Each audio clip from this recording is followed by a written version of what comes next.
और इसमें आगे स्टालिन एंड कलेक्टिव फार्मिंग के बारे में बताया गया है। और स्टालिन ने कलेक्टिव फार्मिंग की बात की थी बच्चों। स्टालिन कहता था कि कलेक्शन जो मतलब कि फार्मिंग जो है वो अलग अलग छोटे छोटे टुकड़ों पे ना करके बड़े स्तर पर यानी बड़े लेवल पर की जाए तो उससे प्रोडक्शन भी ज़्यादा होगा, ज़्यादा लोगों को काम मिलेगा और उसमें फ़ायदा भी ज़्यादा होगा। तो उसने कलेक्टिव फार्मिंग की बात की और उसने कहा कि जो रिच पेजेंट्स एंड ट्रेडर्स हैं उनसे जो लैंड है उसका स्टॉक जो है उसको सप्लाई कर देना चाहिए। एक मतलब जो छोटे लैंड वाले हैं उनसे जो लैंड है वो लेके, छोटे लैंड वाले जो हैं उनसे भी और जो बड़े हैं उनको मतलब सबको एक कर देना लैंड को।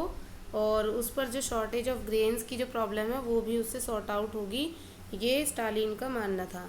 Collectivisation was the need of the hour, मतलब कि कलेक्टिवाइजेशन जो था वो उसमें मतलब कि नीड थी वो मतलब घंटों की, यानी इसमें जो है लोग ज़्यादा काम कर सकते थे, ज़्यादा घंटों तक काम करने की ज़रूरत होती थी।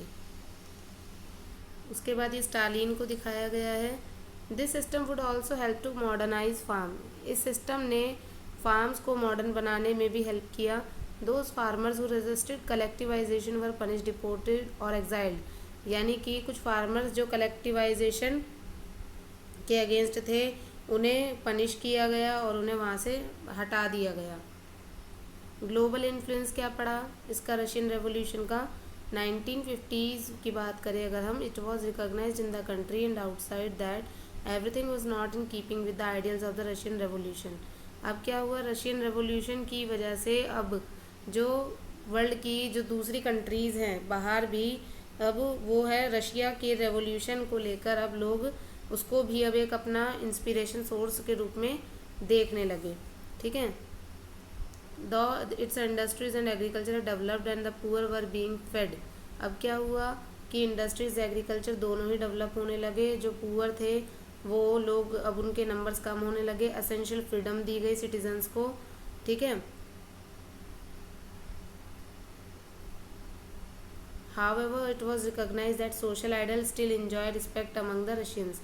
और कहा गया कि रशिया में सोशल आइडल को फॉलो किया जाए जिससे कि सभी को रिस्पेक्ट दी जाए। But in each country the ideas of socialism were rethought in a variety of different ways. लेकिन जो सोशलिज्म का कॉन्सेप्ट था रशिया का उसको अलग अलग देशों में अलग अलग तरीके से अपनाया गया और देखा गया।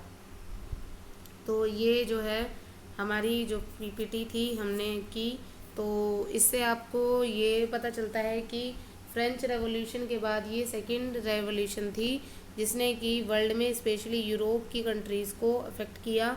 और सोशलिज़म का कॉन्सेप्ट जो है वो अब रशिया के बाद में दूसरी कंट्रीज़ में भी पसंद किया जाने लगा और लोग जो है अब सोशलिज़म को लाना चाहते थे अपने देशों में। ठीक है बच्चों, तो ये हमारा जो था ये रशियन रेवोल्यूशन था जो हमने इसमें पढ़ा। अब उसके बाद सेकेंड वर्ल्ड वॉर जब होता है 1939 में, और जब वो ख़त्म होगा उसके बाद रशिया जो है वो बिल्कुल डाउन हो जाएगा और अब वहाँ पर अब सोशलिज़म को इतना ज़्यादा लाइक नहीं किया जाएगा। ठीक है, तो वो सब बाद की बात है, लेकिन आपको रशिया रेवोल्यूशन में क्या क्या चीज़ें हुई, स्टालिन का क्या रोल था, लेनिन का क्या रोल था, कलेक्टिवाइजेशन का कॉन्सेप्ट क्या था, एप्रल थीसिस क्या था, ये सारी चीज़ें आपको पता होनी चाहिए। Thank you so much.